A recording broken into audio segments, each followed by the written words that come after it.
technology of production. Now let us think how technology of production influences the quantity supplied. Producer എത്രത്തോളം quantity supply ചെയ്യുന്നു എന്നതിനെ സ്വാധീനിക്കാൻ, influence ചെയ്യാൻ പല ഫാക്ടേഴ്സിന് കഴിയും. അതിൽ ഒന്ന് ഓൾറെഡി നമ്മൾ ഡിസ്കസ് ചെയ്തു കഴിഞ്ഞു. ഇനി അടുത്തത് ടെക്നോളജി ഓഫ് പ്രൊഡക്ഷൻ ആണ്. ലോ ഓഫ് സപ്ലൈ നമുക്കറിയാം. തീർച്ചയായിട്ടും എങ്ങനെയാണ് പ്രൈസ്, ഗുഡ്സിന്റെ പ്രൈസ് ക്വാണ്ടിറ്റി സപ്ലൈഡും തമ്മിൽ തീർച്ചയായിട്ടും കണക്ഷൻ ഉണ്ട്. ടെക്നോളജി അഡ്വാൻസ്ഡ് ആകുമ്പോൾ, ടെക്നോളജി ഇംപ്രൂവ്ഡ് ആകുമ്പോൾ നമുക്ക് ചീപ്പറായിട്ട് തന്നെ കൂടുതൽ ക്വാണ്ടിറ്റി പ്രൊഡ്യൂസ് ചെയ്യാൻ കഴിയുന്ന തരത്തിലുള്ള ടെക്നോളജികൾ ഉണ്ടാവാറുണ്ട്.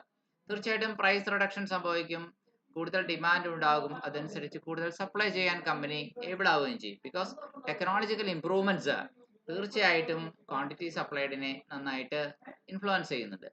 After the improvement in production technology, ഇവിടെ ഒരു ഗ്രാഫ് കാണാം. ആദ്യം 10 കാറുകൾ മാത്രം പ്രൊഡ്യൂസ് ചെയ്തിരുന്ന കമ്പനി പിന്നീട് കാറിന്റെ പ്രൊഡക്ഷൻ ടെക്നോളജി അഡ്വാൻസ്ഡ് ആകുന്നതിനനുസരിച്ച് പുതിയൊരു സപ്ലൈ കർവിലേക്ക് ഷിഫ്റ്റ് ചെയ്യുന്ന സിറ്റുവേഷൻ ആണ് ഇവിടെ ഗ്രാഫിൽ കാണിച്ചിരിക്കുന്നത്. ആദ്യത്തെ സപ്ലൈ കർവ് ഡോട്ടഡ് ലൈനോടെ കാണിച്ചിരിക്കുന്നു.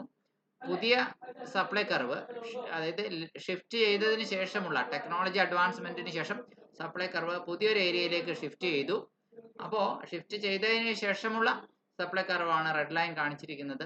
ഓക്കെ, അപ്പോൾ improvement in production technology always affects the quantity supplied.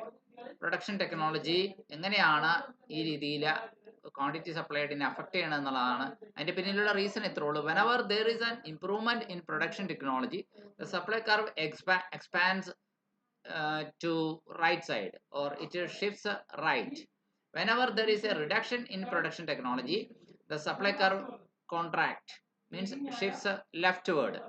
അതായത് സപ്ലൈ കർവ് വികസിക്കുകയും ചുരുങ്ങുകയും ചെയ്യാൻ ഇടയുണ്ട്.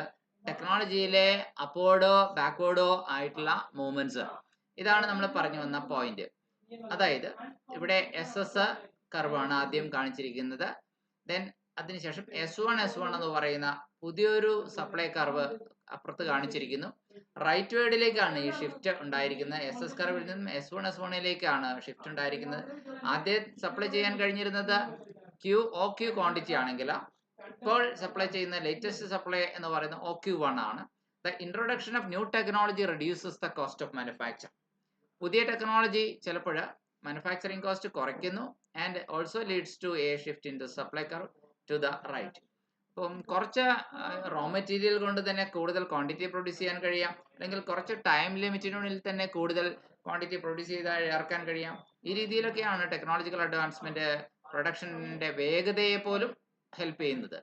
So an improvement in technology of production reduces the cost of production per unit of the commodity, which increases the margin of profit of the firm. ഇത് സ്ഥാപനത്തിന്റെ margin of പ്രോഫിറ്റിനെ ബാധിക്കുന്നു, അല്ലെങ്കിൽ improve ചെയ്യുന്നു, അല്ലെങ്കിൽ increase ചെയ്യുന്നു, ഹെൽപ്പ് ചെയ്യുന്നു.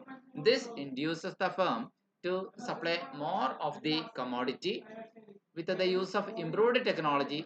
On the other hand, if a firm uses old and inferior technology, it increases the cost of production per unit of the commodity and reduces the margin of profit, which leads to decrease in supply of the commodity.